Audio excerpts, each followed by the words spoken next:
93, 93, 93. This is Lamont Asher Renew from AsherRenew.com. Now, in this particular video, we will be speaking about Alex Jones, Infowars, and another bankruptcy filing.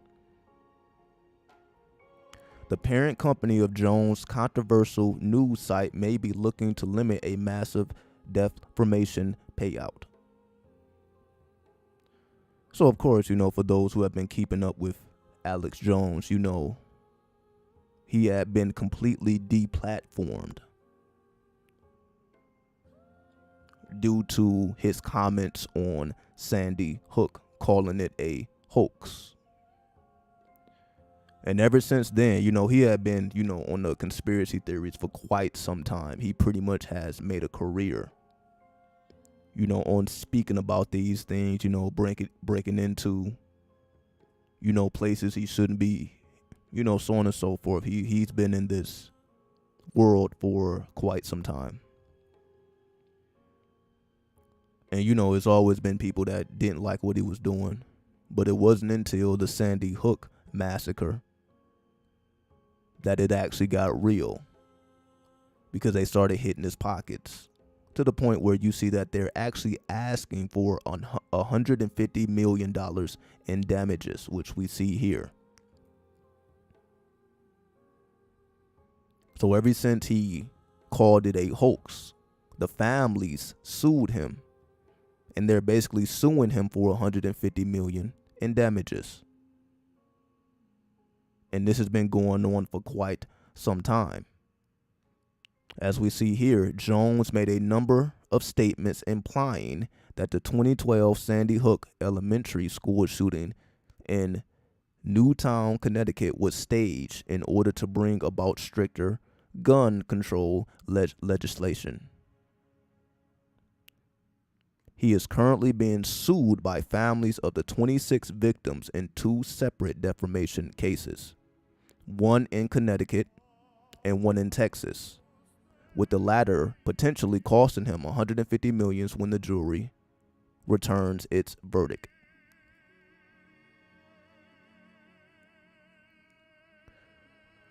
So basically what he tried to do, he tried to settle out of court, because he also filed for bankruptcy in April and proposed a settlement of $10 million with the plaintiffs, but they actually rejected it. So he tried to give him $10 million because he filed for bankruptcy, because as we see, Jones had his reach and revenue stream throttled when he was banned from Facebook, Twitter, YouTube, Apple Podcasts, and others in a space of a month in 2018.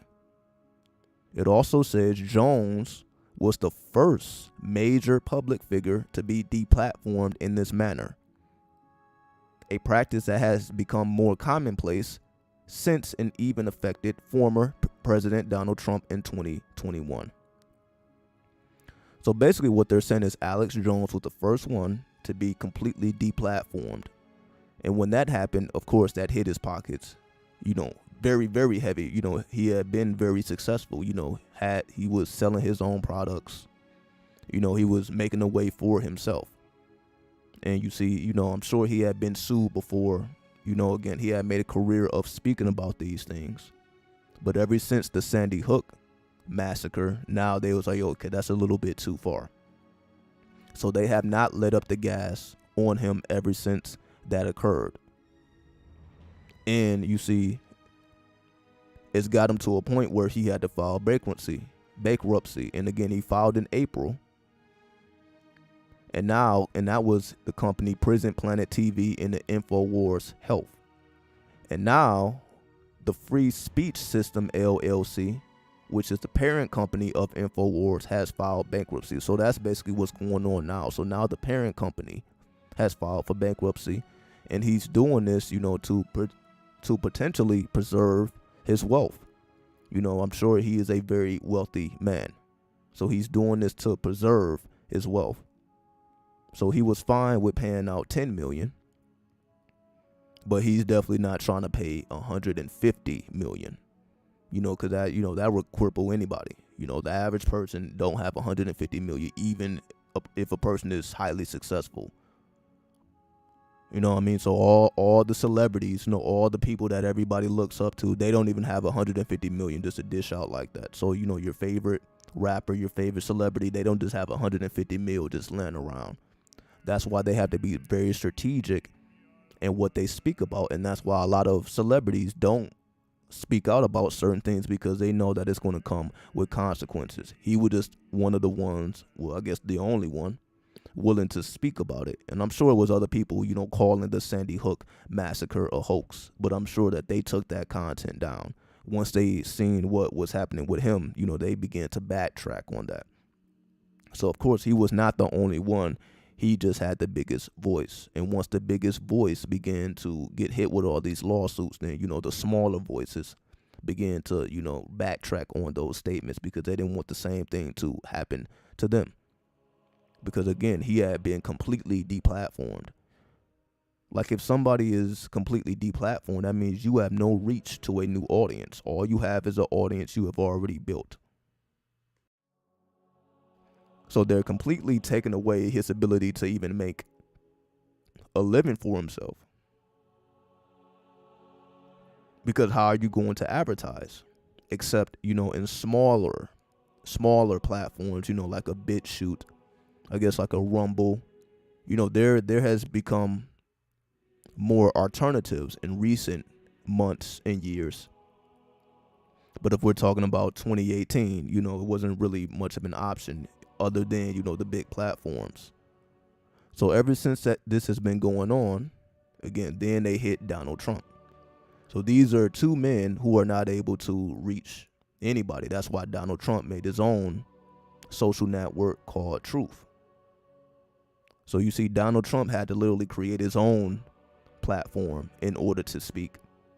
And Alex Jones he had his own platform, but now that platform has filed for bankruptcy. So now he's not even able to use that currently. So these are the type of consequences you have to pay when, you speak on things like what he said could actually be true. But it's just certain things like, okay, well, we're trying to push this agenda.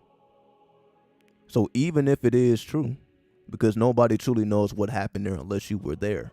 And that goes for anything. Unless you were actually there, you don't know what happened, how it happened. All we know is the aftermath and the after effect and what was reported on the mainstream news outlets. So nobody truly knows what actually occurred, except, again, the people that were actually there.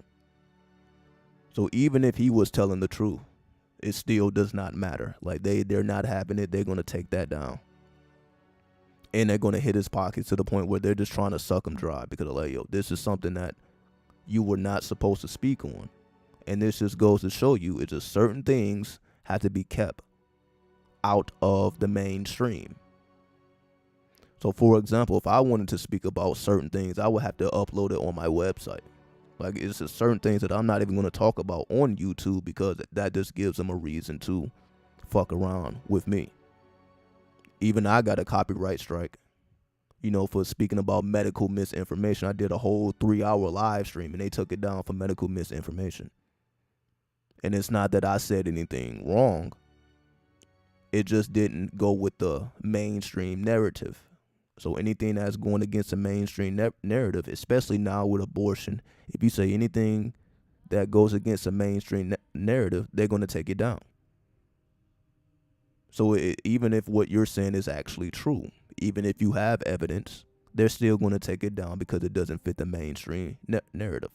So just be aware that if you have an unpopular opinion about things, you can still speak your mind. Just make sure that you do it outside of the mainstream, or they will come for you. So, and this is just an example of that.